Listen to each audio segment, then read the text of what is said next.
योग के मार्ग पर हम बुलाते तुम्हें हो, आओ सारे बने गृहस्थ योगी। योग के मार्ग पर हम बुलाते तुम्हें हो, आओ सारे बने गृहस्थ योगी। एक अनुभव नया हम कराते तुम्हें हो, आओ सारे बने गृहस्थ योगी। आज खुशबू है वातावरण में, है अलौकिक निमंत्रण पवन में। आज खुशबू है वातावरण में, है अलौकिक निमंत्रण पवन में। साधकों मन की खिड़की को खोलो, भर लो आनंद अंतःकरण में। ऐसे संस्थान से हम मिलाते तुम्हें हो, आओ सारे बने गृहस्थ योगी। योग के मार्ग पर हम बुलाते तुम्हें हो, आओ सारे बने गृहस्थ योगी। दो घड़ी जग के बंधन को तोड़ो, झूठी माया के जंजाल छोड़ो। दो घड़ी जग के बंधन को तोड़ो, झूठी माया के जंजाल छोड़ो। ऐसी दुनिया नई हम दिखाते तुम्हें हो, आओ सारे बने गृहस्थ योगी। आओ सारे बने गृहस्थ योगी।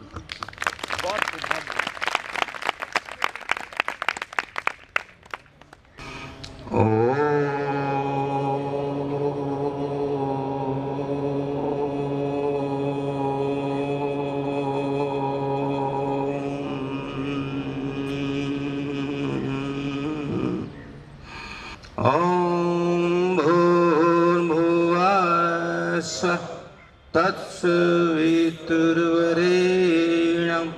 भर्गो देवस्य धीमहि धियो यो न प्रचोदयात्। हे प्राण पवित्रता और आनंद के देने वाले प्रभु, आप सर्वज्ञ और सकल जगत के उत्पादक हैं। हम आपके उस उत्तम पाप नाशक ज्ञान स्वरूप तेज का ध्यान करते हैं जो हमारी बुद्धियों में प्रकाशित रहता है।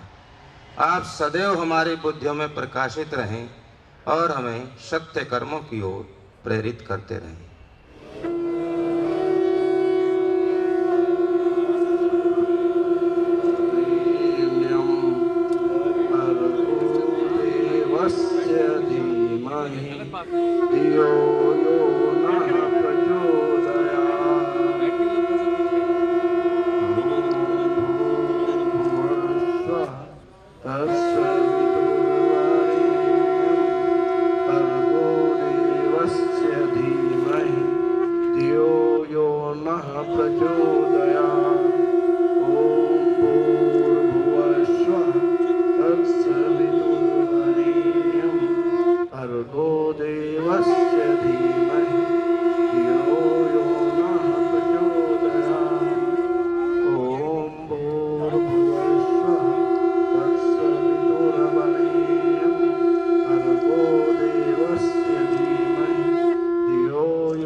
तत्सवितुर्वरेण्यं भर्गो देवस्य धीमहि धियो यो न प्रचोदयात्। एक फोटो ऐसा ले लो जो योग मंजरी के उसका फेस सबके आ जाए जी।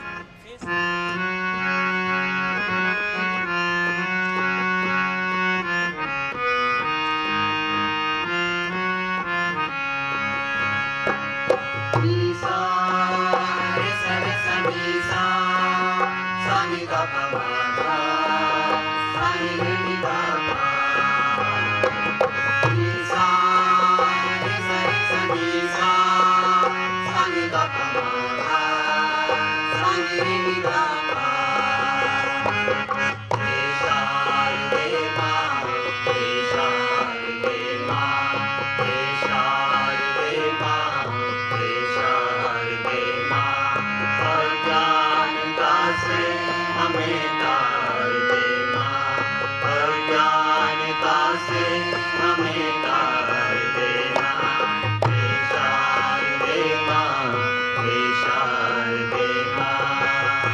तेरा है हर गीत तुझसे, तू स्वर्ग की देवी है संगीत तुझसे, हर शब्द तेरा है हर गीत तुझसे। हम में अकेले, हम में अधूरे, हम में अकेले, हम में अधूरे, तेरी शरण हम हमें प्यार देना।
अज्ञानता से हमें तार देना, अज्ञानता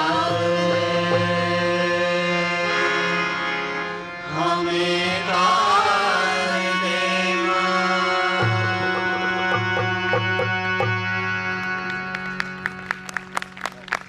अब आपकी सेवा में प्रस्तुत है एक स्वागत गीत। सदा कह रही है शिविर की मुबारक घड़ी आ गई है।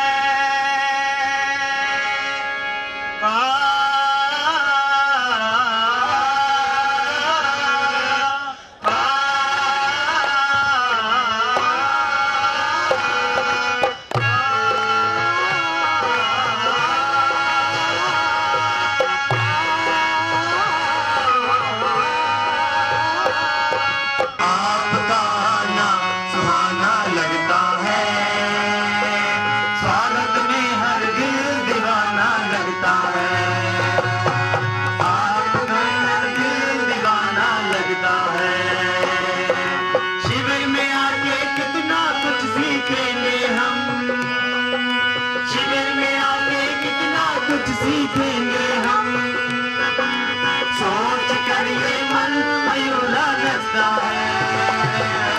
आपका आना सुहाना लगता है। हर दिल दीवाना लगता है।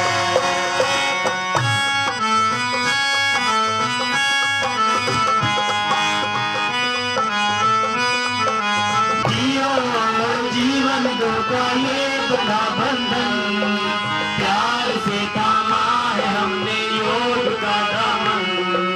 सेवा में जीवन बिताना जचता है। सेवा में जीवन बिताना जचता है। सरल मन तो सुखिना मन को भाता है। आपका आना सुहाना लगता है। दीवाना लगता है।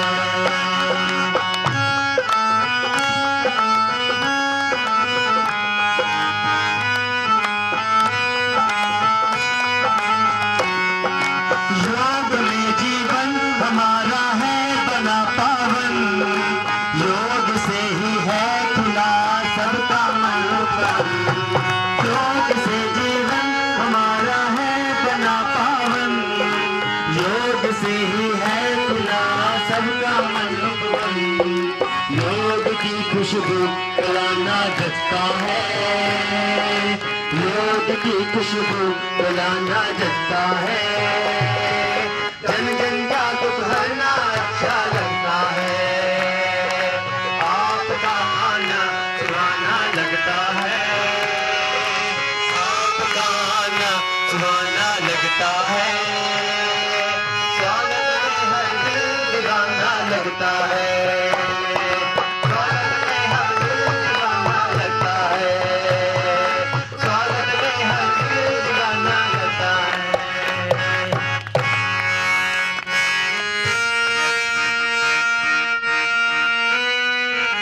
स्वागतम स्वागतम स्वागतम स्वागतम स्वागतम स्वागतम स्वागतम स्वागतम स्वागतम स्वागतम स्वागतम स्वागतम।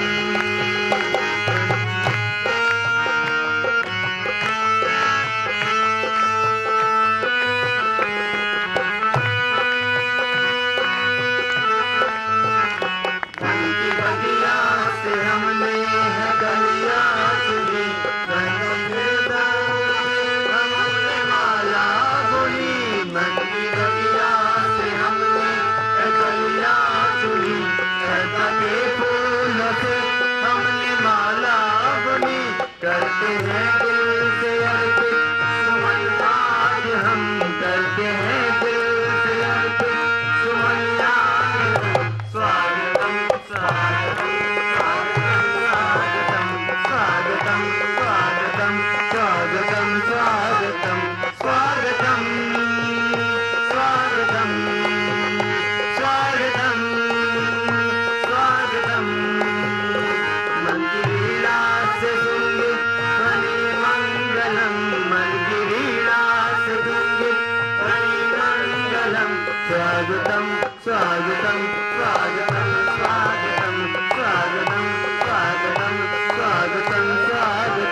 स्वागतम स्वागतम स्वागतम स्वागतम।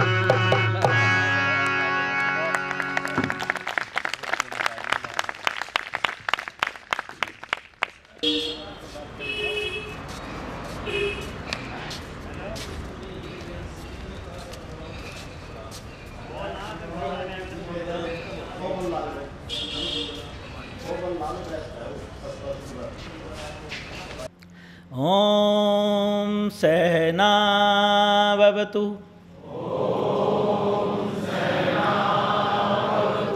सहनौ भुनक्तु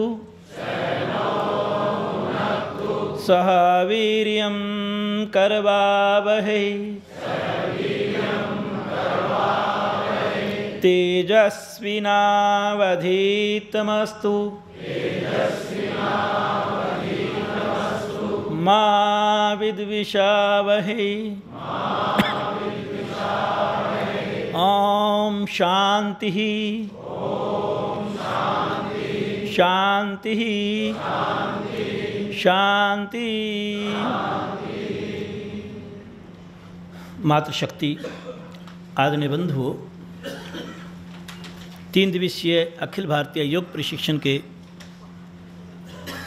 प्रथम दिवस के दूसरे सत्र में आप सबका हार्दिक अभिनंदन है। शिविर का सही अर्थ होता है अपनी साधना में निखार लाना। हम जब केंद्रों में साधना करते हैं तो उस समय साधना करना तो सीख जाते हैं हम, आसन करना तो सीख जाते हैं हम, प्राणायाम करना तो सीख जाते हैं हम, लेकिन साधना शब्द आचरण के रूप में मेरे जीवन में प्रवीणता के साथ कभी आ नहीं सकती जब तक वो मेरे व्यवहार का हिस्सा ना बने, जब तक वो मेरे संस्कारों का हिस्सा ना बने। उसके लिए मुझे एक लंबे समय के लिए घर, परिवार, व्यवसाय से अलग हो करके उस जीवन को जीना चाहिए जिस मार्ग पर मैं चलना चाहता हूँ। हम जब केंद्रों में जाते हैं तो मात्र केवल 1 घंटा साधना करके वापस फिर गृहस्थ जीवन में लौट आते हैं। शिविर में हमारा 1 दिन 1 रात आने जाने में लग गया, जो दूर से आए हैं। 1 दिन 1 रात वापस जाने में लगेगा। 3 दिन 3 रात आश्रम में लगेंगे। लगभग 5 दिन हमारे, जिसमें कि हम व्यवसाय के बारे में नहीं सोच पाएंगे, परिवार के बारे में भी अधिकांशतः हमारा मन छूट जाएगा और हमें यहाँ पर एक योगमय वातावरण में अपनी दिनचर्या को व्यतीत करने का एक शुभ अवसर प्राप्त होगा। तो ऐसे वातावरण में जितने भी वक्ता आपके सामने आएंगे वो अपनी बात रखेंगे तो हम ज़्यादा एकाग्रता के साथ उस बात को सुन पाएंगे। शिविर में हमारी जो साधना में कमियां होती हैं, सुबह देखिए आपने जब साधना करवाई तो उसमें 2 पक्ष हमने लिए। एक जो साधना करवाई, कहीं उस करवाने में ऐसा तो नहीं है कि कोई न्यूनता हो, प्रत्यक्ष परोक्ष रूप में आपको वो बातें बतलाने के लिए या बतलाई गई, देखो भाई ये आसन ऐसे नहीं, केंद्रों में हमें ऐसे करवाना है। या कोई आसन हमारा सिलेबस का तो है लेकिन वो गायब हो चुका है केंद्रों से, तो आपको ये बतलाया गया कि इस आसन का अभ्यास केंद्रों में बढ़ा दिया जाए। या जिनका अभ्यास हम कई बार करते ही नहीं साधना में, वो अभ्यास भी यहाँ इस साधना के दौरान हम करते हैं। यहाँ पर कहने के बावजूद भी हम में से बहुतों ने शुद्धि क्रिया नहीं की, लेकिन उनको बाद में प्रेरित किया गया, नहीं हमें शुद्धि क्रिया करनी चाहिए। तो कल सुबह वो शुद्धि क्रियाएँ करेंगे। तो जैसे माँ बच्चे को उंगली पकड़ करके चलना सिखाती है, संस्थान अपने साधकों को इन शिविरों के माध्यम से उंगली पकड़ करके साधना के पथ पर आगे बढ़ना सिखाता है। तो इसलिए इन शिविरों का महत्व बढ़ जाता है। इससे जब मैं वापस लौटता हूँ घर को और मैं अपने केंद्रों पर जाता हूँ, अपने साधकों से मिलता हूँ, तो उससे मेरी बोलने की शैली बदलती है, क्योंकि मुझे विषय का पहले से ज़्यादा ज्ञान हो जाता है। मैं खुद प्रेरित होता हूँ तो मैं सामने वाले को प्रेरित कर पाऊँगा। जब मुझे विषय का ज्ञान ही नहीं, भले ही मैं जिला अधिकारी हूँ, भले ही मैं प्रांत का अधिकारी हूँ, भले ही मैं केंद्र का अधिकारी हूँ, जब तक मेरे को विषय का ज्ञान नहीं होगा तब तक मैं उस विषय पर खुल करके नहीं बोल पाऊंगा। बोलूँगा आधा अधूरा बोलूँगा या ऐसा बोलूँगा जो दूसरे के ऊपर छाप नहीं छोड़ेगा। तो मुझे शिविरों के अंदर अपने अंदर ये योग्यता, ऐसे गुण विकसित करने का सुंदर मौका मिलता है। और यही नहीं, मैं तो ये कहा करता हूँ कि ऐसे मौके पर ये जो परिवार है, भारतीय योग संस्थान भारत के 23 प्रांतों के अंदर अपने काम को फैला रखा है। अगर हम 23 प्रांतों को ऐसे इकट्ठा ना करें, आपस में ना मिलें, तो हमें कैसे पता चलेगा कि हमारा परिवार इतना बड़ा है। अब जब यहाँ मिलता है, एक उड़ीसा का होता है तो एक जम्मू का होता है, एक पंजाब का होता है तो एक गुजरात का हमारा अधिकारी होता है। जब हम आपस में मिलते हैं तो हमें यकीन होता है कि वाकई हमारे भारतीय योग संस्थान का स्वरूप इतना छोटा नहीं है, हम बहुत बड़े परिवार के सदस्य हैं। इससे हमारा विश्वास बढ़ता है, आपस में संबंध बढ़ते हैं। सुबह देखा आपने जब छोड़ा, मैंने एक शब्द बोला कि जिनके साथ आप हर रोज़ रहते हैं उनसे तो आप बातें करते रहते हो। आप बातें करना, लेकिन किससे करना? दूसरे प्रांत वालों से करना। अपना परिचय उनको देना और उनसे उनका परिचय लेना। कभी आपको उस शहर में जाना भी पड़ जाए तो आपको ये सोचने की ज़रूरत नहीं पड़ेगी कि मैं वहाँ पर अनजान हूँ, मेरा वहाँ कोई है नहीं। आप एक फ़ोन करोगे, आपके अपने 10 अधिकारी वहाँ पर मिलने वाले होंगे। रहने की, खाने की, घूमने की आपको असुविधा का सामना नहीं करना पड़ेगा। जैसी साधना आप अपने शहर में करते थे, अब आप दूसरे शहर में जाओगे, वहाँ भी अपने केंद्र हैं, आप फिर वहाँ पर भी वैसे ही अपनी साधना कर पाएंगे। और यही नहीं, वास्तविकता ये है कि जो संस्थान की स्थापना हुई वो किस काम के लिए हुई? उस ईश्वरीय कार्य के लिए। वो किसके लिए हुई? मानव कल्याण के लिए। वो किसके लिए हुई? इस देश की संस्कृति का संरक्षण और संवर्धन के लिए। वो किस लिए हुई? कि हम स्वयं जीना सीख जाएं और सामने वाले को जीना सिखा दें। इतने बड़े लक्ष्य को आपको पाने के लिए बिना टीम के, बिना कार्यकर्ताओं के क्या ये काम संभव है? आप बताइए। जिस संस्था में कार्यकर्ता नहीं है वो संस्था कभी सफल नहीं हुआ करती। और एक बात बहुत अच्छे से समझ लें, मुंह के कहने से कार्यकर्ताओं का निर्माण नहीं होता। अच्छे आदमियों की समाज में कमी नहीं है, लेकिन अच्छे आदमियों का चयन कौन करेगा? और अच्छे लोगों का चयन करके उसको और अच्छा कौन बनाएगा? सोना अच्छा तो है, लेकिन सोने को जब तक गढ़ करके, मेरी बात को समझना, सोने को जब तक गढ़ करके उसको अगर गले में पहनना चाहते हो तो गले में पहनने लायक ना बना लिया जाए, अगर उनको हाथों में पहनना है तो हाथों में पहनने के लायक ना बना लिया जाए, तो सोने की ईंट अलमारी में रखो, उसका फिर यूज नहीं है आपके लिए। आप मेरी बात समझे ना। जो अच्छे लोग हैं समाज के अंदर, वो अच्छे तो हैं, लेकिन उनको तराशना, उनको गढ़ना, उनको अपनी ज़रूरत के अनुसार बनाना, उसे बोलते हैं कार्यकर्ता का निर्माण। कार्यकर्ता का निर्माण, हमें अच्छे लोगों को, पहले सबसे पहला काम क्या है? अच्छे लोगों का चयन करना। अच्छे लोगों के चयन करने का अगर कोई प्लेटफॉर्म है तो भारतीय योग संस्थान का सबसे बढ़िया प्लेटफॉर्म है हमारे योग केंद्र। क्या है? हमारे योग केंद्र। क्योंकि हमें तो पता नहीं उस इलाके के लोगों का, लेकिन जब हम केंद्र खोलते हैं तो लोग अपने आप घरों से बाहर निकलते हैं और उन केंद्रों से जुड़ जाते हैं। फिर उसके बाद शुरू होता है हम लोगों का खेल। खेल का मतलब जिम्मेदारी पूरी करना। क्या? कि अगर एक केंद्र पर 20 लोग आ रहे हैं, 30 लोग आ रहे हैं, 40 लोग आ रहे हैं, उनमें से आपने 2 लोग भी अगर अच्छे चुन लिए और उनको आपने तराशने का काम कर दिया, अर्थात उनको कार्यकर्ता बना दिया, उनको शिक्षक बना दिया, उनको केंद्र प्रमुख बना दिया, वही भारतीय योग संस्थान की वास्तव में सच्ची पूंजी कहलाएगी। और ये काम किसका है? ये काम हमारा और आपका है, हम अधिकारियों का है, जो हम अधिकारियों की। तो ऐसे शिविरों में आकर के हमें ये तकनीक सीखने को मिलती है कि कैसे हम कार्यकर्ताओं का, अगर मैं ये निष्कर्ष में कह दूं कि ऐसे शिविरों का मुख्य उद्देश्य 2 होते हैं।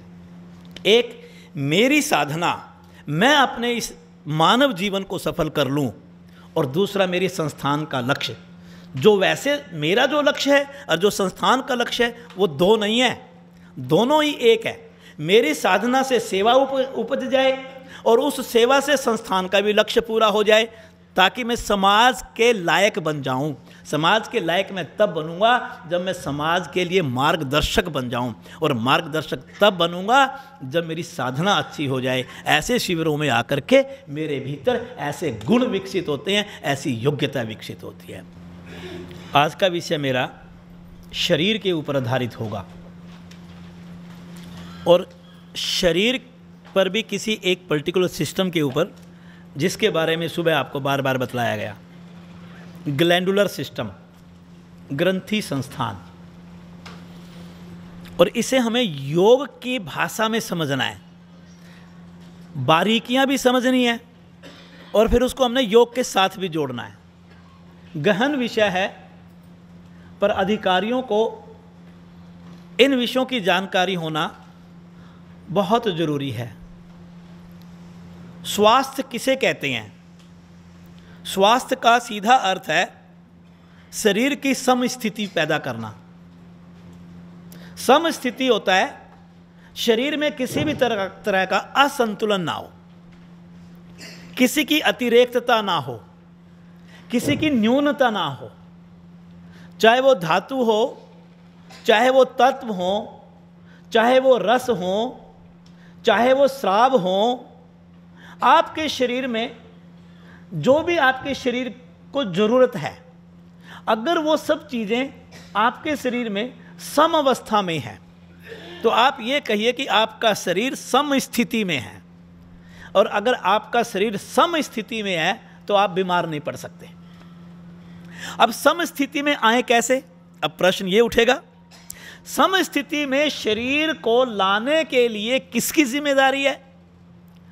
शरीर को सम स्थिति में लाने के लिए सबसे महत्वपूर्ण अगर किसी की जिम्मेदारी है तो दो चीजें बतला रहा हूं, तंत्रिका तंत्र और ग्रंथि संस्थान। तंत्रिका तंत्र होता है नर्वस सिस्टम, और दूसरा क्या बतलाया? ग्रंथि संस्थान। इन दोनों के सामंजस्य से ग्रंथियों की क्रियाशीलता और स्नायु, जितनी भी तंत्रिकाएं हैं शरीर में, उनकी क्रियाशीलता और उनके बीच में आपस में सामंजस्य, कोऑर्डिनेशन, समन्वय अगर ठीक है तो आपके शरीर में समस्थिति बनेगी, वरना समस्थिति बिगड़ जाएगी, असंतुलन की स्थिति आ जाएगी।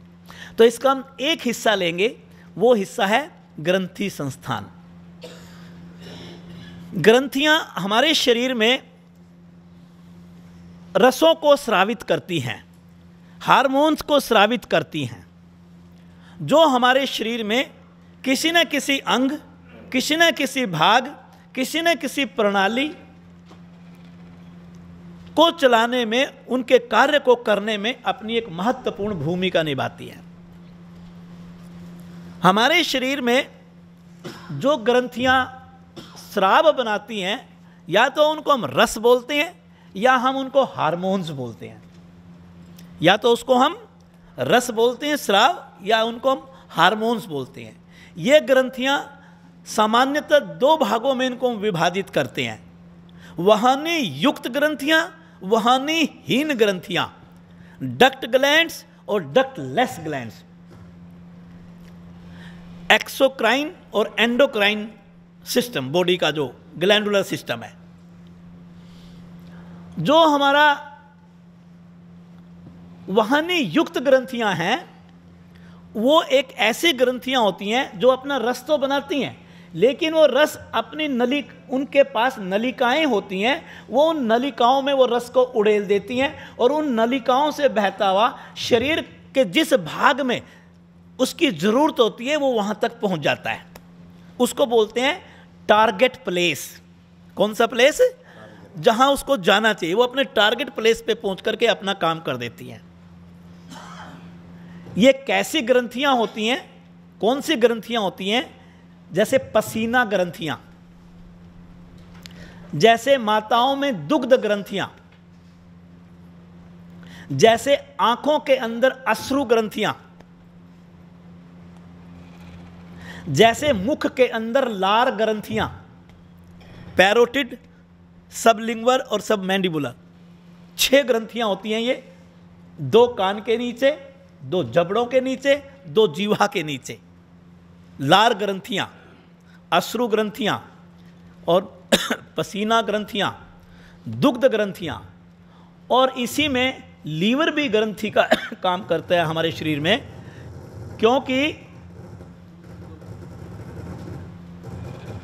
क्योंकि उसका भी रस पित्त के रूप में वहां से स्रावित होकर बाइल डक्ट से होते हुए पक्वास्य वाले भाग में जाता है। और जो पैनक्रियाज है हमारे शरीर में, पैनक्रियाज जिसको हम हिंदी में अग्नाशय बोलते हैं, वह दोहरे रूप में काम करती है, डबल काम करती है। एंडोक्राइन में भी आती है वो, वाहिनी युक्त भी और वाहिनी हीन भी है, क्योंकि उसके रस भी हमारे पैनक्रियाटिक डक्ट से होते हुए और ड्यूडेनम में पहुंचते हैं, जिसको हम पक्वास्य कहते हैं। तो ये जितनी मैंने ग्रंथियां बोली, पैनक्रियाज बोला, लीवर बोला, अश्रु ग्रंथियां बोली, पसीना ग्रंथियां बोली, दुग्ध ग्रंथियां बोली, ये सब लार ग्रंथियां बोली, ये सब कौन सी ग्रंथियां बोली है? ये हमारी डक्ट ग्लैंड्स है। क्या है? Duct glands. लेकिन जो शरीर का जो मेन कार्य है वो हमारा वाहिनीहीन ग्रंथियों के ऊपर निर्भर करता है। और वाहिनीहीन ग्रंथियां वो होती हैं जिनके अंदर नलिकाएं नहीं होती। उनके हार्मोन्स वहीं पर ही जो रक्त पहुंचेगा उस रक्त के अंदर मिल जाएगा, रक्त के अंदर मिल करके और रक्त भ्रमण प्रणाली से जहां पहुंचना चाहिए वहां पर वो हार्मोन्स पहुंच जाएंगे अपने टारगेट प्लेस के ऊपर और अपना काम करेंगे, अपना काम करेंगे। ये कौन कौन सी ग्रंथियां होती हैं इसके ऊपर हम चर्चा करेंगे आपके साथ। 2 वार्ताओं में इसको पूरा करेंगे। सबसे पहले तो ये समझ लें कि ये ग्रंथियां हमारे शरीर में चक्रों के साथ जुड़ी हुई हैं। किसके साथ जुड़ी है? जैसे मैं हल्का हल्का उदाहरण दूंगा। मूलाधार चक्र के साथ वृषण ग्रंथि जुड़ी हुई है। जो सुबह मैंने वर्ड बोला होगा, ये वृषण ग्रंथि को अंग्रेजी में हम टेस्टी ग्लैंड्स बोलते हैं। स्वादिष्टान चक्र के साथ डिंब ग्रंथि जुड़ी हुई है जिसे ओवरी कहा जाता है।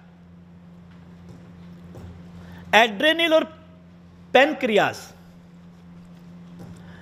जिसको हम अग्नाशय और अधिवृक्क बोलते हैं ग्रंथि, ये दोनों मणिपुर चक्र के साथ जुड़ी हुई है। अनाहत चक्र के साथ थाइमस ग्रंथि जुड़ी हुई है।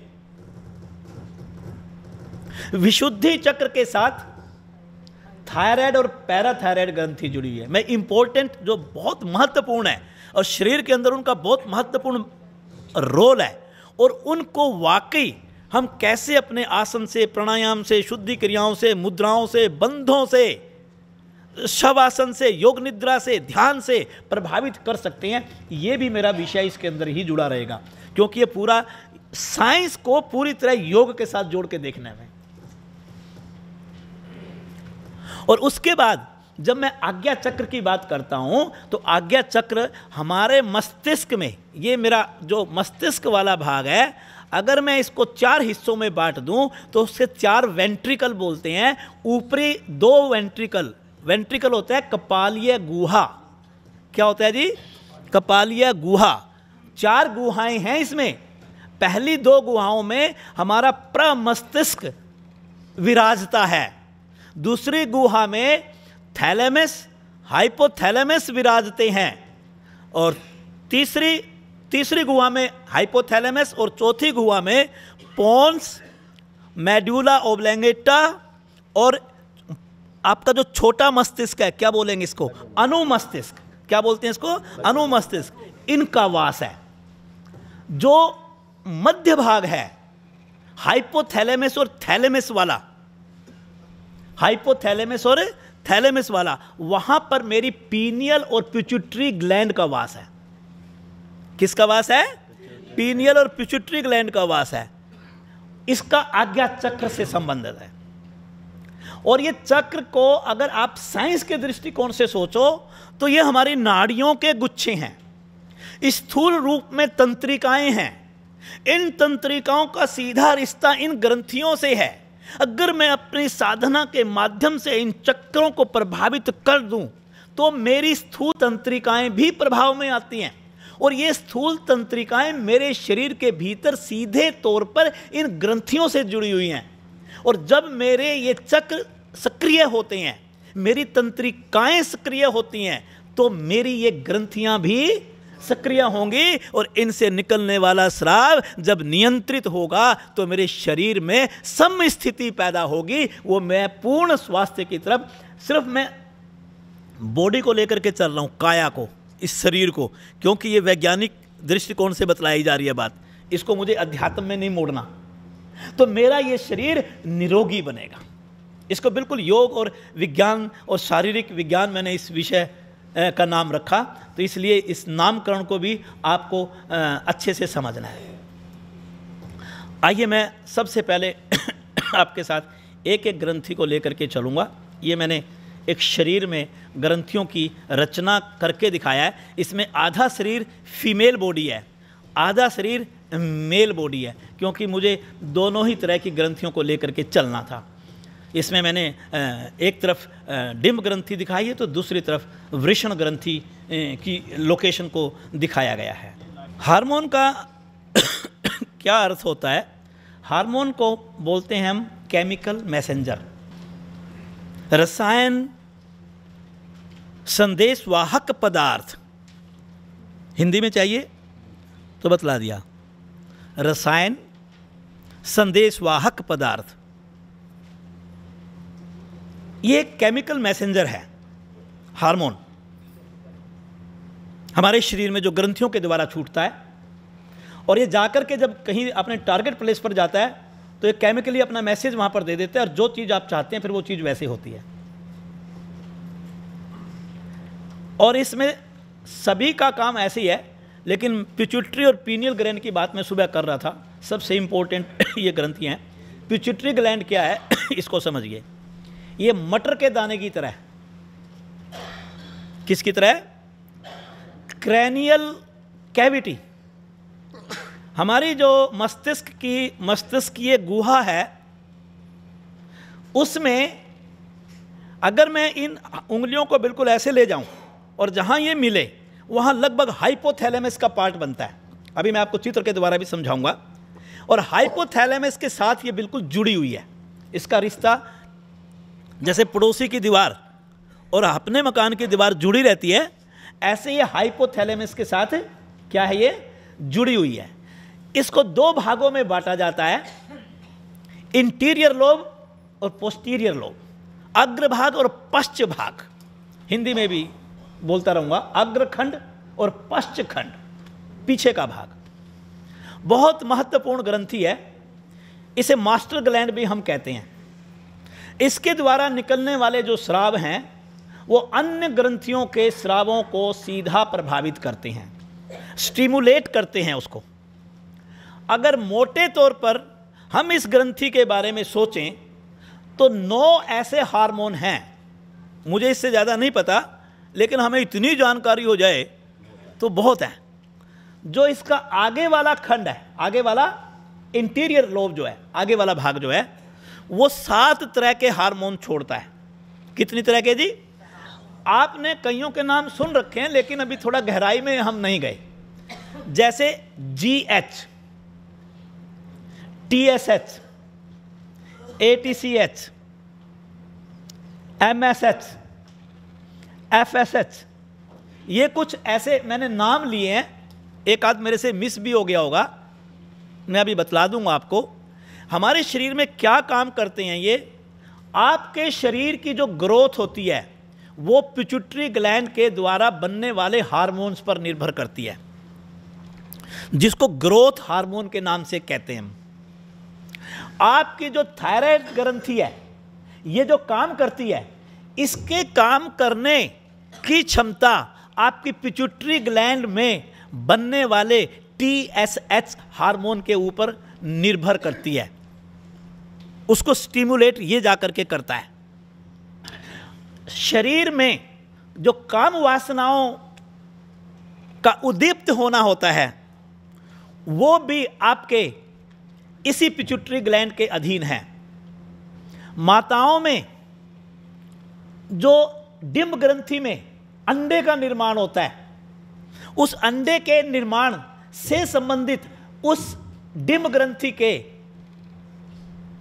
उस हिस्से को प्रोत्साहित करना अंडे के निर्माण के लिए, वो काम भी पिट्यूटरी ग्रंथि से बनने वाले हार्मोन के अधीन होता है। आप सोचिए कि कितने काम ये करता है। एड्रेनल ग्रंथि को भी स्टिमुलेट करने का काम आपकी पिट्यूटरी ग्रंथि का रस करता है। तो ये मैंने कुछ उदाहरण दिए हैं, इसको जितना मर्जी आप बारीकी में चले जाइए। ये देखिए आप इसकी शेप सामने, आपको मटर के दाने की तरह नजर आई कि नहीं नजर आई? और ये जो दो आपको पोटली सी नजर आ रही है नीचे लटकी हुई, नजर आ रही है, ये पिट्यूटरी ग्लैंड है। और ऊपर जो आपको हिस्सा लग रहा है जहां पे लिखा हुआ भी है हाइपोथैलेमस, ये उसके साथ लटकी हुई है। बड़ी महत्वपूर्ण ग्रंथि है। और देखिए कमाल है, वजन केवल आधा ग्राम है और काम ऐसा करती है जैसे पूरे आज्ञा चक्र की बात सुनते हैं ना आप तो योग की भाषा में समझना। पर ये जितनी बातें मैंने आपको बताई ये साइंटिफिक है, जितने हार्मोन्स दिए ये बिल्कुल साइंटिफिक है, इसमें कोई दो राय नहीं कि ये योग में तो हमने अपने आज्ञा चक्र को प्रभावित करके इस ग्रंथि को कैसे स्वस्थ करना है वो बात भी मैं आपके साथ करने वाला हूं। ये देखिए इनके सबके नाम आ गए।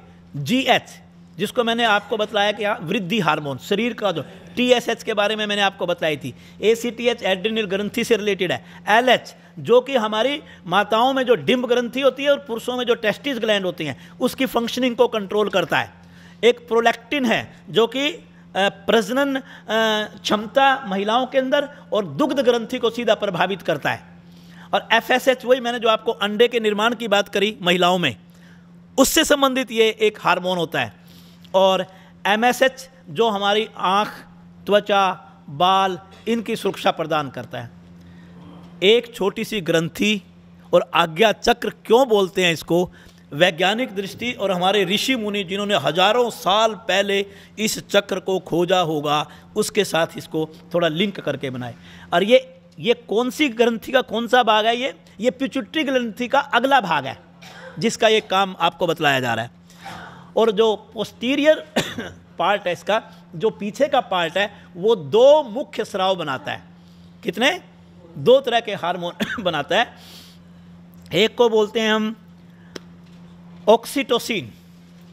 जब माँ के गर्भ में बच्चा पल रहा होता है तो उसके बाद जो प्रसव क्रिया होती है वो इस हार्मोन से सीधा नियंत्रित होती है। और एक होता है वैसोप्रेसिन, इसमें किडनी का फंक्शन और ब्लड वेसल्स ये कंट्रोल होती हैं। इसका मतलब मोटे तौर पर समझो अगर आपने पिट्यूटरी ग्लैंड की साधना करनी सीख ली तो आपके शरीर में कितने ज़बरदस्त चेंजेस आएंगे आप अंदाज़ा लगाओ। मैं पीनियल और पिट्यूटरी दोनों की इकट्ठी साधना बतलाऊंगा, पहले इसकी एक्सप्लेनेशन समझ लो बस। अब देखो दूसरी कौन सी है, पीनियल ग्रंथि की परिभाषा योग के अंदर थर्ड आई। क्या कहा इसको? शिव नेत्र। क्या कहा? तीसरी आंख। क्या कहा? ये बुद्धि का केंद्र है हमारी, ज्ञान चक्षु। ये हमारी एकाग्रता का केंद्र है, कंसंट्रेशन। अगर ये खुल गया तो आप ध्यान में गए, ये खुल गया तो आप समाधि में गए। पीनियल ग्रंथि की साधना देखो, मैं इसको योग के साथ जोड़ करके बतला रहा हूं आपको। चावल के दाने के बराबर है, कैल्सिफाइड है ये, जिसमें कि कैल्शियम की मात्रा अपना रोब दिखाती है। और उसी के कारण से डॉक्टर लोग चाहें तो इसको एक्सरे के माध्यम से देख सकते हैं। ये जहां पर स्थित है आपकी पिट्यूटरी ग्लैंड, उससे थोड़ा ऊपर थैलेमस वाले भाग में है, उससे थोड़ा ऊपर है। इसका वजन तो 1 ग्राम के भी 5वां हिस्सा है जाकर के, उससे भी कम है। किससे? पिट्यूटरी से। ये देखिए सामने,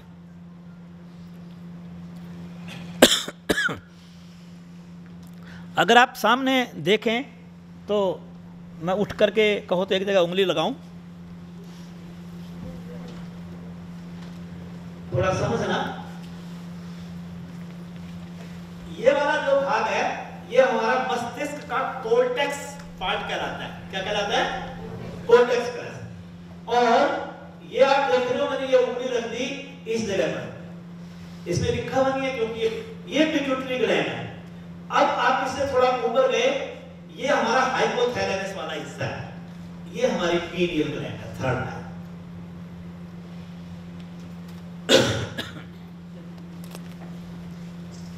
आज पूरी साइंस पढ़ेंगे हम। विषय गुड है लेकिन पढ़ना चाहिए। हाँ, ये पीनियल ग्लैंड है। आइए इस पीनियल ग्लैंड में कौन कौन से, देखो इसने लिखा है दोनों गोलार्धों के बीच, जो मैंने ऊपर अभी हाथ लगाया था, मैंने पलट दिया, जिसको मैंने कोर्टेक्स बोला था, ये दो हिस्सों में बंटता है। एक को बोलते हैं दायां गोलार्ध, दूसरे को बोलते हैं बायां। ये दोनों पार्श्वों में स्थित है हमारे। उसके बीच में बिल्कुल मध्य में दोनों ओर थैलेमस है और उसके नीचे हाइपोथैलेमस है और उसके नीचे हमारी पिट्यूटरी ग्लैंड है। क्या है? पिट्यूटरी ग्लैंड है। तो ये देखिए, ये सामने लिखा हुआ है, थोड़ा सा देख लो फिर भी। ये मैंने बोल वैसे सारा दिया, ये कैल्सीफाइड है, ये चावल के दाने के बराबर है, ये यहाँ पर कहाँ ये स्थित है, ये सारा बतला दिया। एक पहाड़ों पर एक पेड़ होता है, उसका फल नहीं होता, वो ऐसे होता है जैसे ये जो हम एक जूस पीते हैं पाइनएप्पल का, उसकी तरह उसका एक कोई फल सा लगता है, लकड़ी सी। हाँ, वो नीचे गिर जाता है। पाइन कोन बोलते हैं उसको, पाइन कोन। इसकी आकृति बिल्कुल उससे मिलती जुलती है, इसकी आकृति उससे मिलती जुलती है। आइए इसके अंदर हमारे पास, मैंने वैसे तो बतला दिया, आप जो खुश रहते हैं वो इस ग्रंथि की वजह से रहते हैं, और आप टेंशन में रहते हैं फिर भी इसी की वजह से रहते हैं। आपका मूड अच्छा है कि नहीं है, वो इसके अंडर में है। यही है जो कुछ है। जब आप ध्यान में जाते हो तो सोचो, ध्यान में यही वो ग्रंथि है जो प्रभावित होकर के आपको अंदर का आनंद दिलाती है। तभी इसको ज्ञान चक्षु, थर्ड आई, आपने ये सब कुछ बोला। अगर मुझे ऐसा नॉलेज हो जाए और मैं साइंस को और योग को जोड़ करके मेडिटेशन में बैठ करके पीनियल ग्रंथि के ऊपर ही अपना ध्यान टिका दूं, तो देखिए आप कितना आपको आनंद आने वाला है।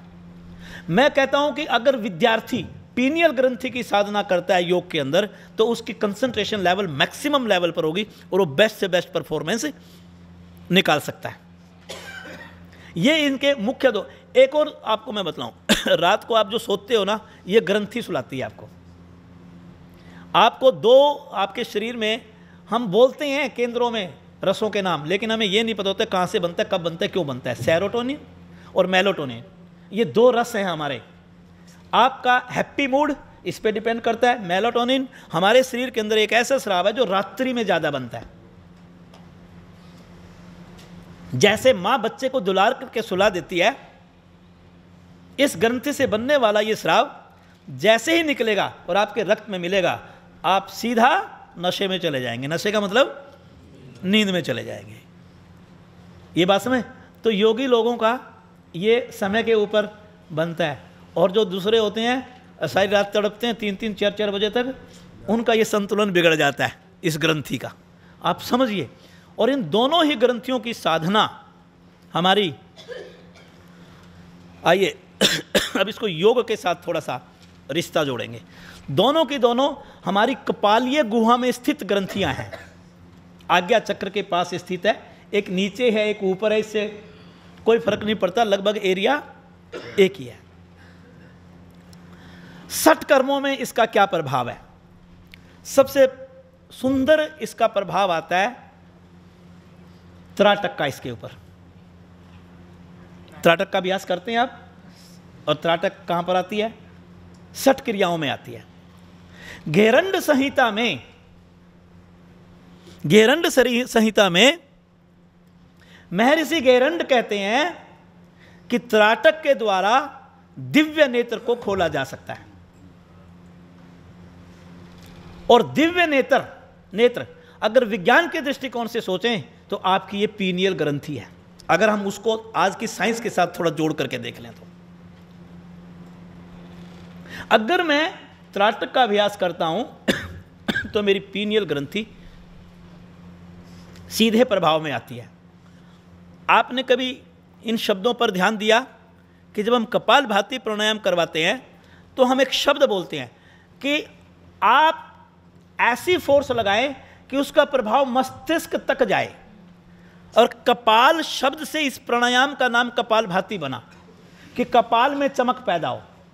कपाल में चमक तब पैदा होगी जब आपकी पीनियल और पिट्यूटरी ग्लैंड प्रभावित होंगी। तो जब आप कपालभाति प्राणायाम का अभ्यास करते हैं तो आपकी यहाँ की शुद्धि होती है और आपकी पीनियल और पिट्यूटरी ग्लैंड प्रभावित होती है। तो दो शुद्धि क्रियाएं ऐसी हैं जो कि पीनियल और पिट्यूटरी ग्लैंड की साधना में आगे बढ़ाने वाली है। आज का विषय बिल्कुल डिफरेंट है। आज तक आपने विषय तो बहुत सुने हैं पर ये टेक्निकल है बिल्कुल एकदम, क्योंकि जोड़ दिया दो चीज़ों को। तो इसको ज़रा समझना है क्योंकि कल को आपने ही इसको पेश करना है जा कर के अन्य कार्यक्रमों में। आइए आसनों में देखें कौन से आसन हैं जो कि पीनियल और पिट्यूटरी ग्लैंड को प्रभावित करने वाले हैं।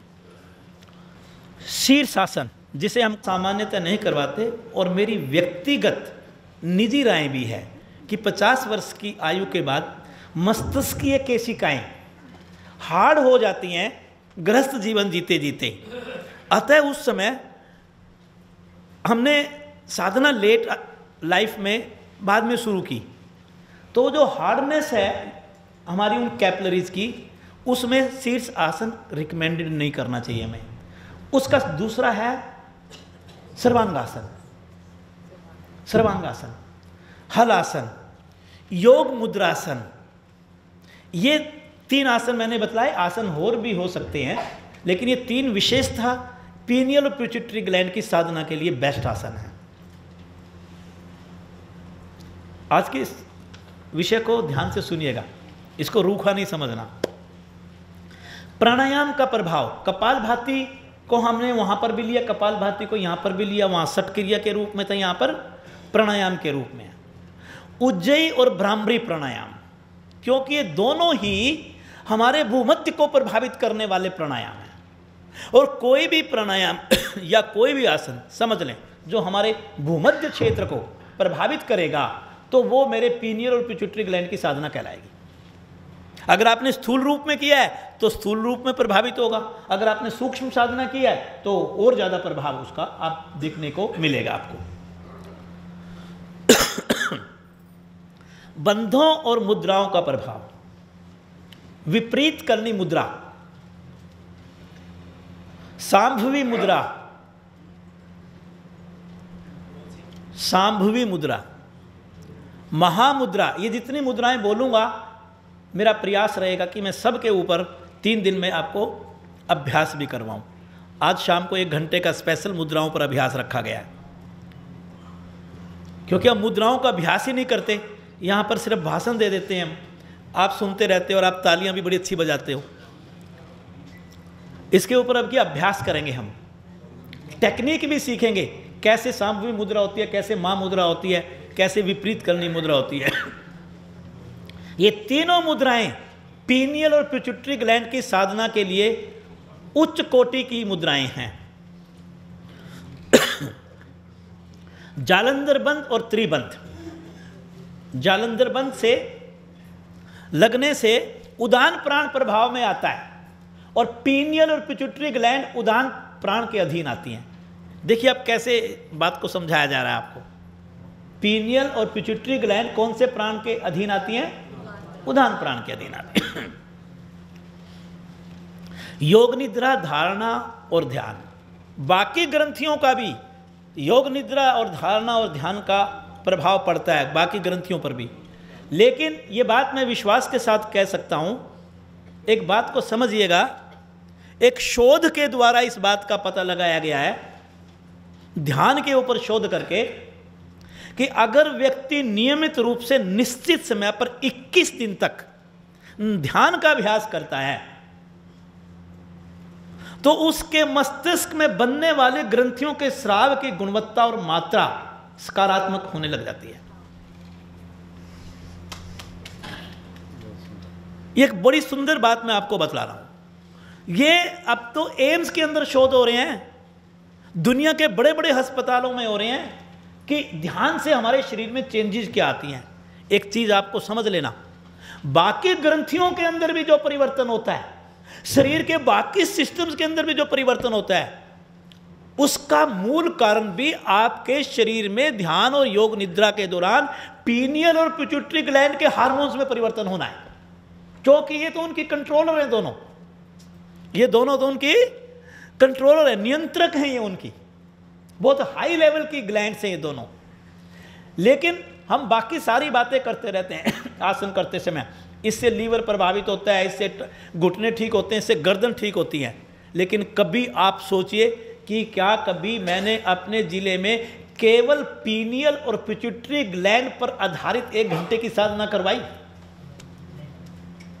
उसकी बारीकियों में हम गए, हमने उनको, अपने साधकों को और अपने कार्यकर्ताओं को समझाई ये बात कि कैसे ये प्रभाव पड़ रहा है और इनका रोल क्या है हमारे शरीर के भीतर। थायराइड ग्रंथि, इसे भी मैं बहुत उच्च कोटि की ग्रंथि का नाम देता हूं। इस ग्रंथि के नाम से तो मेरे ख्याल में हम सभी परिचित हैं।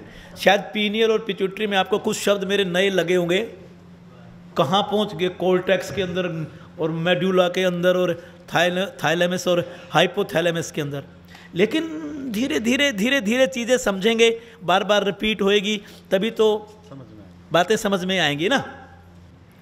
थायराइड ग्रंथि हमारी जो श्वसन नाल है, नलिका जिसको हम कहते हैं, अंग्रेजी में जो ट्रेकिया कहते हैं, ये ऊपर आकर के जहाँ ये श्वसन यंत्र के साथ, लैरिक्स के साथ जुड़ती है, बस जोड़ वाली जगह समझ लें आप।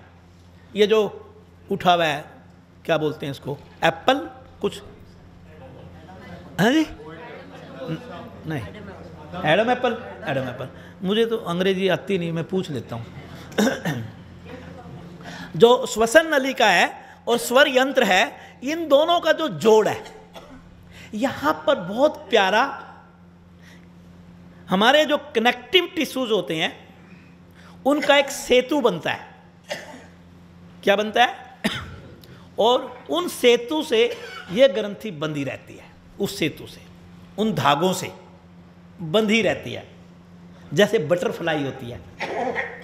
इसके 2 लोब हैं, 2 खंड हैं इसके, एक इधर एक इधर। लगभग 25 ग्राम 30 ग्राम के आसपास इसका वजन आंका गया है।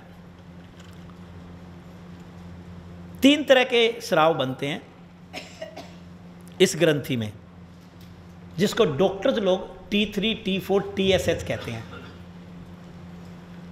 TSH यहाँ पर ना के बराबर मान लो, क्योंकि TSH इस ग्रंथि को जो मिलता है वो पिट्यूटरी ग्रंथि से मिलता है। पिट्यूटरी ग्रंथि से जो रस निकलता है स्राव, वो इस ग्रंथि की स्पीड को, इसको काम करने की क्षमता को कंट्रोल करता है। अगर ये T3 रस ज़्यादा बनाएगी तो वहाँ से वो TSH कम बना देगी, कहेगी तू अभी रस कम बना। और अगर आपका यहाँ कम बनेगा तो इसको स्टिमुलेट कर देगी, क्या कहेगी, तो रस ज़्यादा बना। और जो इसका रस है मेन T3 है, जो हमारी बॉडी के अंदर, आप देखो डॉक्टर लोग टेस्ट भी करवाते हैं इसका T3, T4, TSH का, जब गले की प्रॉब्लम होती है, इसकी थायराइड की प्रॉब्लम होती है। T3 ब्लड के अंदर मिलकर के हमारे शरीर में हमारी मेटाबॉलिज्म को देखती है, चयापचय को देखती है। ये देख, एक बार इसकी वो देख लो, लोकेशन देख लो, आपको अच्छा लगेगा। थायराइड ग्रंथि की लोकेशन देख लो। ये मैंने आपको बतला दिया कहाँ पर स्थित है ये।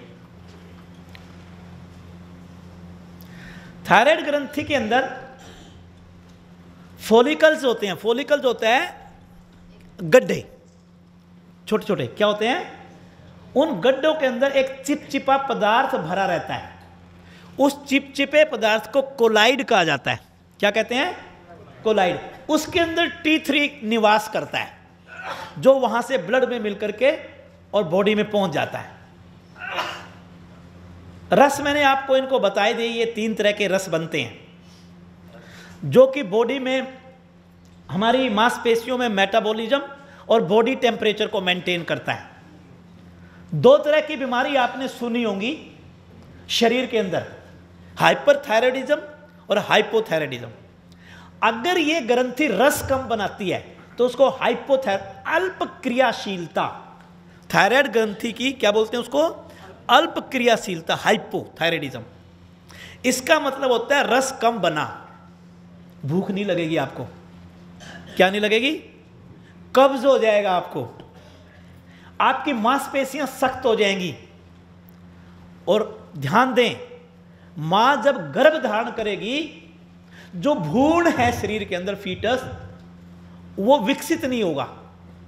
आप कई बार देखो जवान बेटियों में अगर थायराइड की प्रॉब्लम होती है तो गर्भ धारण की समस्या भी पाई जाती है। आजकल समाज में आम ये समस्या बनती जा रही है युवा पीढ़ी के अंदर, थायराइड की वजह से। अगर इसका रस कम बनेगा तो शरीर का विकास गर्भ में नहीं हो पाएगा। अगर बच्चे को होगा तो उसका विकास रुक जाएगा, उसका विकास, हड्डियों का विकास रुक जाएगा, पेट बढ़ जाएगा।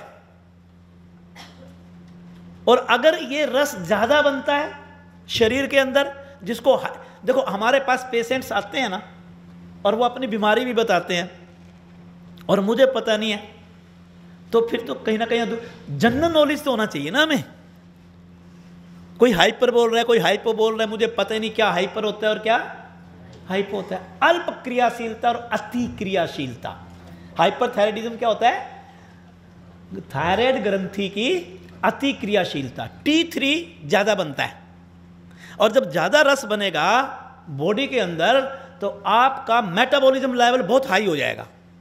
और जैसे मेटाबॉलिज्म बहुत हाई लगेगा आपको खूब भूख लगेगी, खाओ खाओ खाओ खाओ, और जितना खाओगे आपका सारा जल भी जाएगा, नहीं जल जाएगा, वजन वेट लूज कर जाओगे आप, उल्टा बोल रहे हो।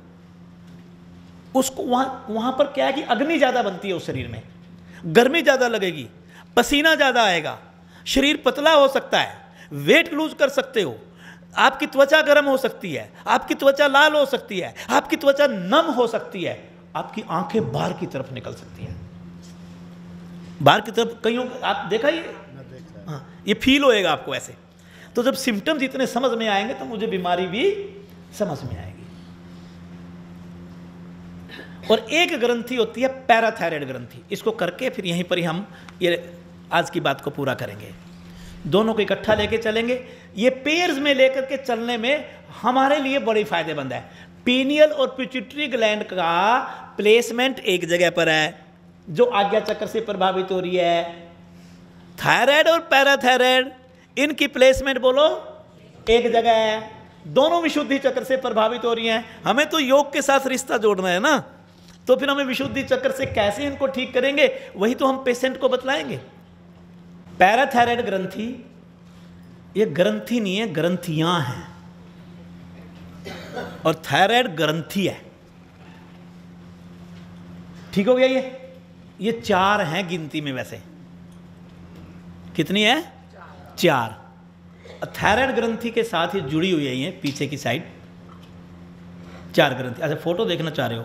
ये देख लो, उधर देख रहे थे आप तो मेरे को नजर पड़ गया।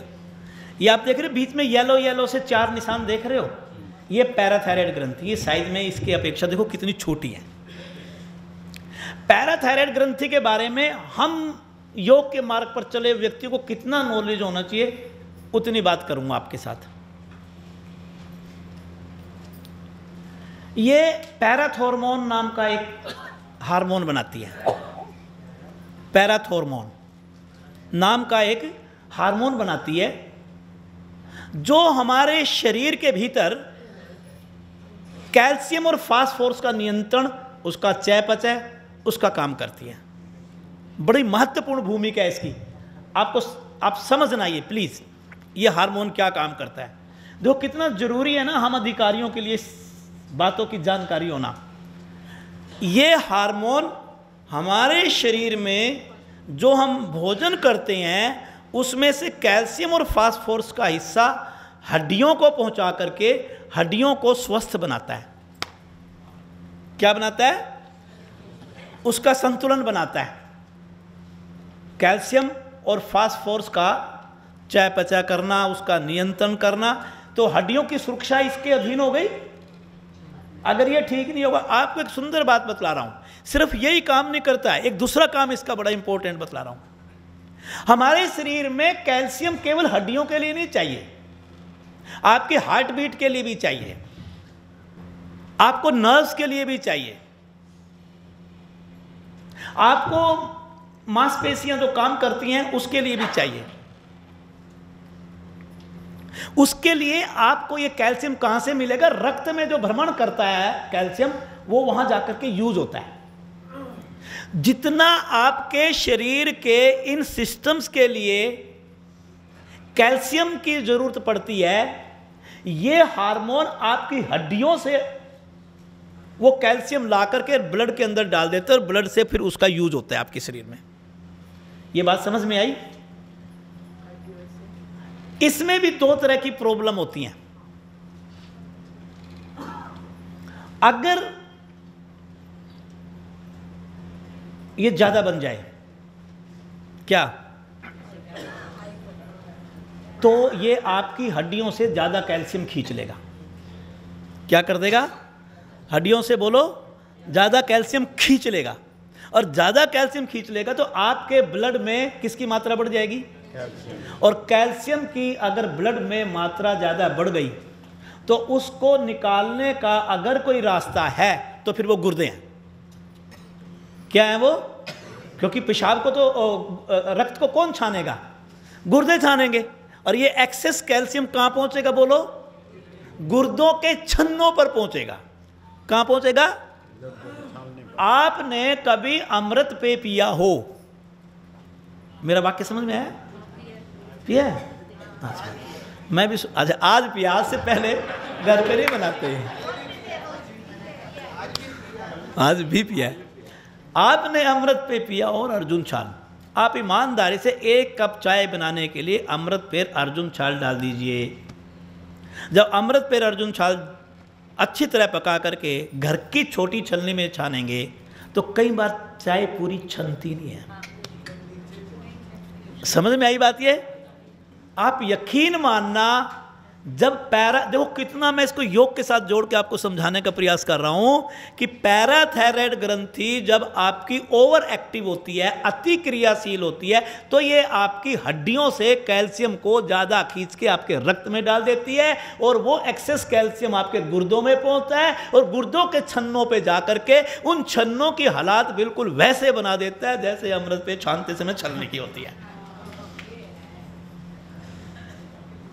और अमृत पे तो वहां से हिल जाता है, पर कैल्शियम तो पत्थर है जी। कैल्शियम क्या है?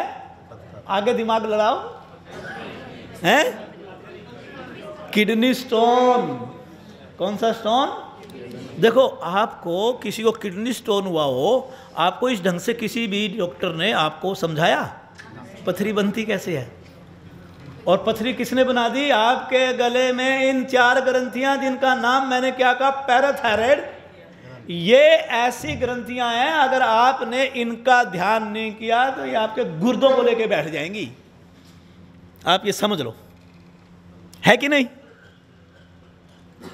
और इसका उल्टा भी कर देना, अगर आपका ये एक्टिव कम होगी, अल्प क्रियाशीलता होगी, तो आपके ब्लड में कैल्शियम की कमी हो जाएगी। आपकी जो मांसपेशियों के संकुचन और विस्तार की क्रिया है, या यूँ कहिए आपकी हार्ट की बीट बढ़ जाएगी, क्योंकि आपके शरीर को ब्लड की सप्लाई पूरी नहीं, आपका नर्वस सिस्टम भी डिस्टर्ब होने लगेगा। उल्टा भी तो कर दो, क्योंकि वहाँ एनर्जी लेवल कम हो गया। जितनी पावर चाहिए थी आपको उतनी पावर नहीं मिली। इसको समअप कर रहा हूँ जोड़ करके, किसके साथ? योग के साथ। ये मैंने आपको बता दिया। अच्छा, आपको और मैं बताऊं, एक प्रॉब्लम होती है ना, ओस्टियोपोरोसिस।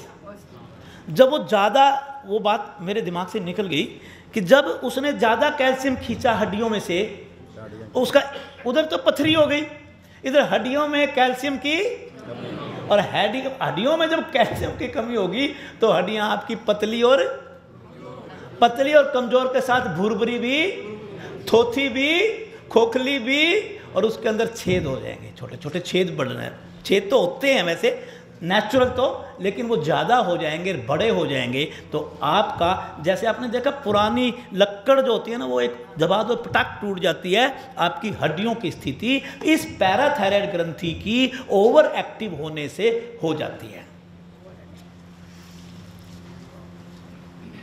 बात अच्छी तरह समझ में आई है? आगे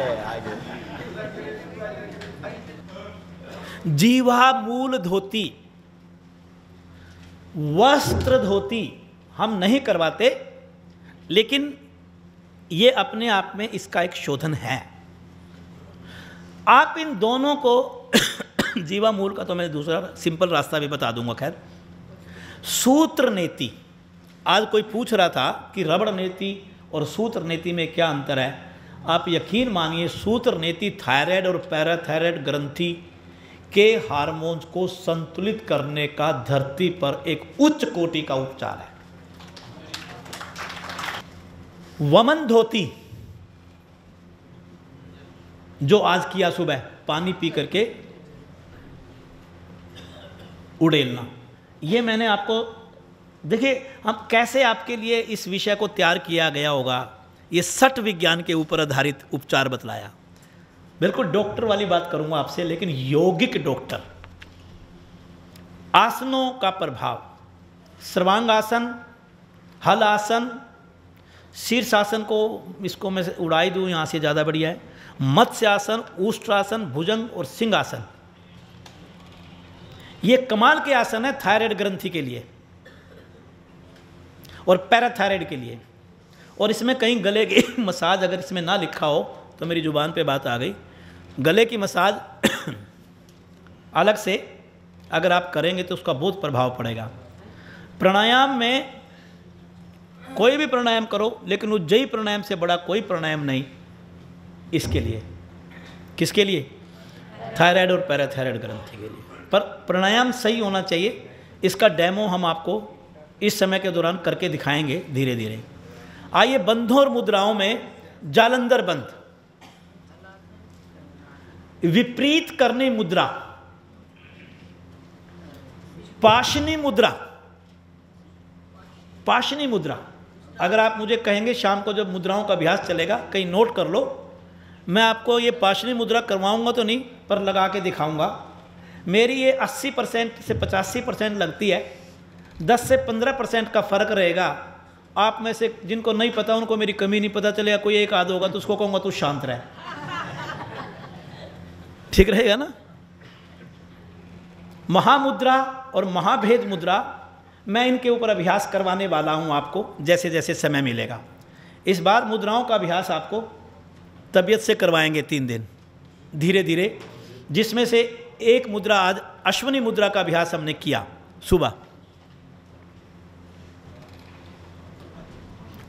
योग निद्रा, धारणा, ध्यान और भक्ति योग, इनका भावों से बड़ा खेल है थायराइड और पैराथायराइड ग्रंथि का। और एक एड्रेनल ग्लैंड का भी है, मैं आगे जाके जिक्र करूंगा अगले लेक्चर में उसको, क्योंकि ये बात इस पे खत्म करनी है मुझे। जितने सकारात्मक भाव रहते हैं आपकी थायराइड और पैराथायराइड ग्रंथि उतने अच्छे से काम करती है। तो जब आप योग निद्रा, धारणा और ध्यान का अभ्यास करते हैं तो आपके थॉट्स आपके सकारात्मक होते हैं। इसको आप ऐसे भी लिंक कर सकते हैं कि इन तीनों से मेरी पीनियल और पिट्यूटरी आज्ञा चक्र प्रभाव में आने से आप जो है ना पिट्यूटरी और पीनियल ग्रंथि को प्रभावित करते हो, और पिट्यूटरी ग्रंथि के हार्मोन्स सीधे तौर पर आपकी थायराइड ग्रंथि के हार्मोन्स को प्रभावित करती है। एक सुंदर बात आपको इसमें और जोड़ रहा हूं कि अगर विशुद्धि चक्र के ऊपर धारणा का अभ्यास किया जाए, ये मैंने आपको भिन्न भिन्न शिविरों के अंदर समझाने का और अभ्यास करवाने का काफ़ी प्रयास भी किया है। विशुद्धि चक्र पर धारणा का अभ्यास अगर किया जाए तो ये सीधा इलाज का एक बहुत सुंदर तरीका है थायराइड और पैराथायराइड ग्रंथि का। मैं अपनी बात को यहीं पूरी करूँगा इस लेक्चर को।